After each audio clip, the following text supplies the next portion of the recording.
जंगीर हो हाँ मोबाइल ही लगा बैठा अल्लाह दे बंदा बाहर हो गए बेहतरीन स्कूल च नू लैन वैना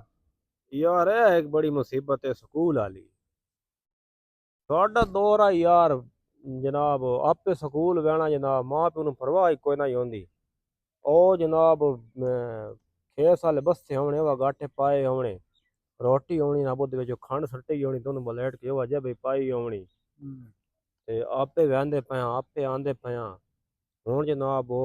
अद्धा अद्धा घंटा पहले आके स्कूल दे बाहर खलोवो जनाब उन्हें ले आओ वरना छोड़ आओ। ठीक है और टिफन हुण तैयार होंदे पैन जी ते हुण बच्चे आ नहीं सकदे साढ़े फिर कोई नस्या ना तां उस घर पता है भाई यार थोड़ा छोर नस्या आज अगे पिछे मां प्यो पता ही कोनी होंदा बच्चे साढ़े जातक के पढ़दे पढ़दे ने के नहीं पढ़दे पढ़दे